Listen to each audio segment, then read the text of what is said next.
Hello YouTube! Ito na naman ako, magpapakita ng video unboxing. Today, mag-unbox tayo syempre ng iba naman, gadget. Gadget naman, anong gadget to?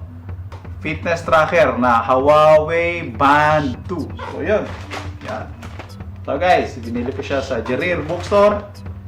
And i-unbox natin para makita nyo kung ano yung Huawei Band 2 na fitness tracker. Bago umpisahan, syempre don't forget to subscribe, paki-like yung video, paki-share na rin. Umpisahan na natin!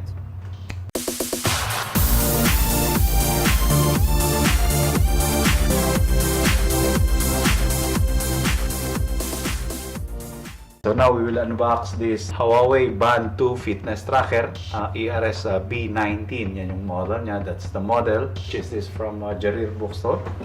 So buksan na natin. We'll open it now. Along with the receipt, nandyan pa siya, yung resibo niya. Huawei Band 2. Ayan. Yan. Huawei Band 2. Price is only, I think the original price was 149. I got it for only 99 reals. Comes with this very nice packaging.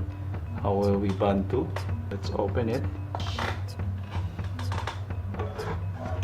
Open it from here. There you go.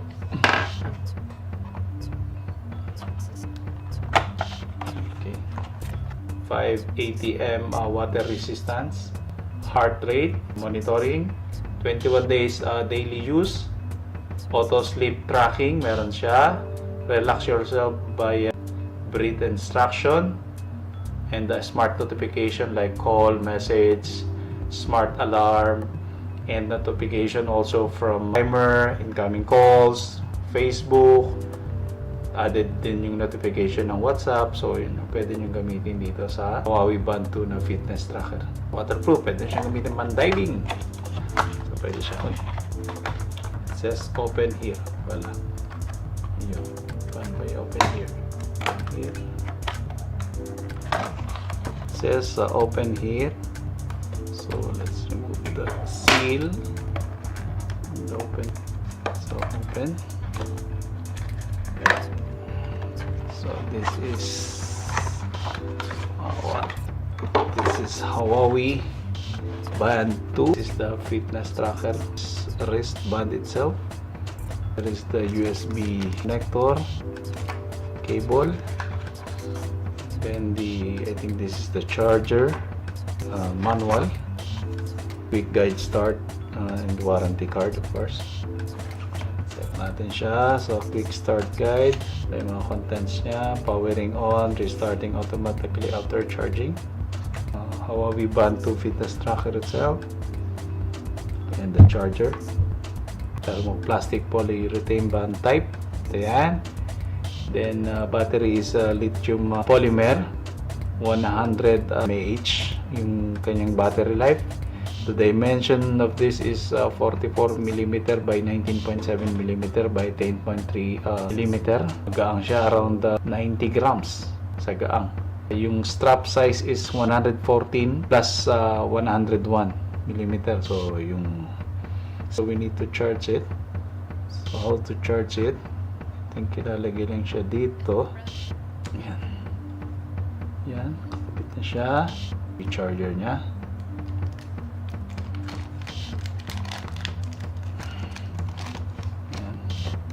Attach siya dito to charge.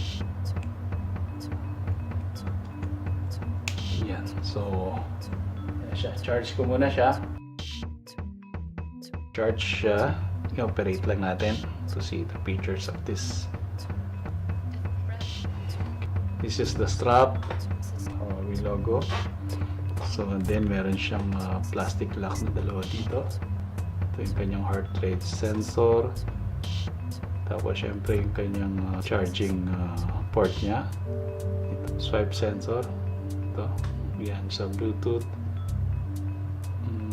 Every swipe naglilipat siya. Yan yung download, set download Huawei. Tapos help to pair the device. Select Huawei Band 2 for the Bluetooth. Download Bluetooth yan. And the size Yan. Tapos lock natin siya. Yan. Yan siya. Yan na siya kalaki. Okay. AMOLED display. So yan. Sensor niya. Screen sensor yan dyan. Meron din siya sleep tracking time.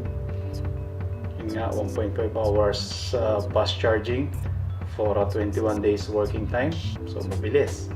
Ang OS compatibility nito is Android 4 Plus and iOS 8.0 Plus. So, yan. So try natin i-connect sa ating mobile device.